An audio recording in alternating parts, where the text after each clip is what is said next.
Bonjour, je vous invite à nous suivre. Je vais vous faire un petit tour de l'arrondissement Antique-Bordeaux-Cartierville. Je vais vous faire découvrir des choses qu'il y a à voir, des choses qu'il y a à faire, des choses d'intérêt. Alors, suivez-moi. Alors, on est sur la rue Émile Journeau, entre la rue Papineau et la rue Saint-Hubert. Vous avez un endroit aussi incontournable dans l'arrondissement Antique-Cartierville, c'est le centre Claude Robillard, qui a été bâti pour les Jeux olympiques de Montréal de 1976. C'est ici qu'il y avait les compétitions de boxe, de judo, de lutte. Et plus tard, les installations sont ouvertes à la communauté. Vous avez un centre d'entraînement. Vous pouvez vous-même venir ici vous enregistrer. Il y a une salle d'entraînement à votre disposition. Vous avez aussi un terrain de soccer. Vous pouvez pratiquer plusieurs disciplines. Il y a une piscine également. Alors, c'est un endroit à découvrir dans l'arrondissement. Le centre Claude Robillard. Alors, on est à côté du pont Papineau et de l'avenue Papineau. Il y a le boulevard Gouin qui est juste là. On est sur un site historique un peu fondateur du secteur. On est devant l'église de la Visitation, qui est la plus ancienne église de Montréal. La partie arrière, c'est la partie originale qui date de 1751.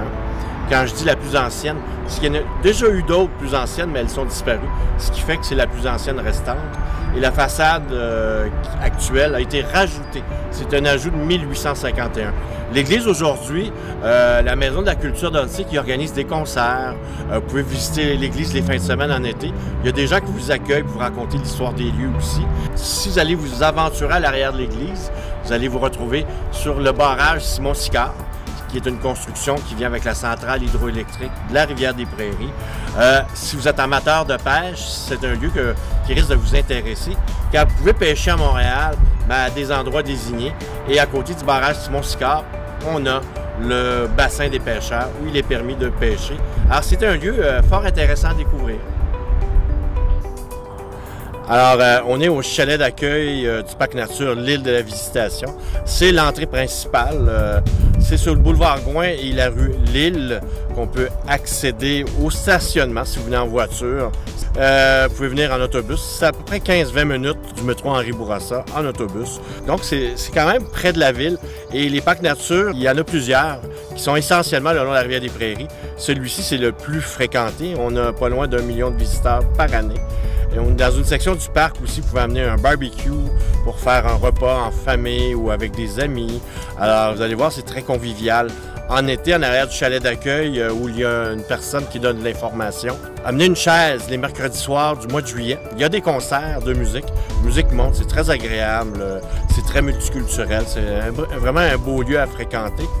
Et en hiver aussi, au chalet d'accueil, pour faire de la location de raquettes, de ski de fond. Alors, vous pouvez découvrir les sentiers du parc en été, mais aussi en hiver. Alors, le parc nature de l'île de la Visitation. Alors, derrière moi, vous avez une maison qui a été construite en 1806. C'est un endroit qu'on appelait un pressoir. D'ailleurs, le nom qu'il porte aujourd'hui, c'est la maison du pressoir. Pressoir pour presser les pommes pour la fabrication du cidre.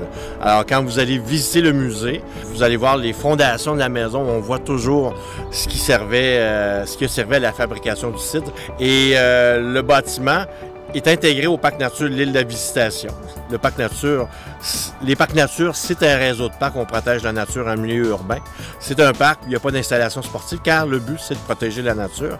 Et tout à côté de la maison du pressoir, vous avez un jardin communautaire. Si vous ne connaissez pas les jardins communautaires, c'est à découvrir, c'est pas cher. Et vous pouvez avoir votre propre jardin. C'est très démocratique, il y en a dans tous les arrondissements. Vous n'avez qu'à faire la demande. C'est une belle manière aussi de rencontrer des gens. Alors, les jardins communautaires, c'est une chose à découvrir. Alors, on est sur le balcon de la maison du Meunier. C'est le plus vieil édifice d'Antique-Cartierville, 1727. C'est vraiment un site historique sans pareil au Québec. Je m'explique. On a construit dans les années entre 1724 et 1726 un pont, en fait une digue, pour relier Montréal à une petite île qu'on appelle l'île de la Visitation. C'est pour ça qu'on appelle le parc le même nom, le parc nature de l'île de la Visitation. On va construire une digue pour faire des entrées d'eau, pour y exploiter des moulins en haut. Ici, le site des moulins, en plus d'être un exploit technologique pour les années 1720, c'est aussi un lieu très important, car c'est ici que les gens venaient pour survivre, pour la farine, le bois et tout ça. Puis aujourd'hui, ben, c'est devenu un lieu qu'on peut visiter, apprendre sur l'histoire. Il y a quelques panneaux explicatifs, mais aussi il y a une des plus belles terrasses de Montréal. Vous pouvez vous asseoir sur le bord des chutes et prendre un verre, manger. Vous avez un problème de couple, venez sur la terrasse, ça va se régler. Si ça ne marche pas, c'est pas la terrasse le problème. Sur Gouin, toujours dans le secteur historique du Saut-Récollet, proche du parc nature de l'île de la Visitation. Au coin de Gouin, près de Delorimier, on retrouve plein de choses intéressantes. Bien sûr, il y a l'incontournable piste cyclable. Il faut découvrir la piste cyclable, il faut vous mettre au vélo. C'est une des belles manières de découvrir le coin. Ici, on retrouve une belle chocolaterie, la chocolaterie Arium, qui est un vrai petit délice. Ils offrent des cafés et bien d'autres marchandises aussi. Et en diagonale, de l'autre côté de la rue, on retrouve le café Racer. C'est tenu par des sportifs racers. Alors, les cyclistes peuvent s'y arrêter, prendre une petite pause. Et des fois, ils organisent à partir de là des clubs de course. Si vous êtes amateur de course, ben, le café organise des sorties.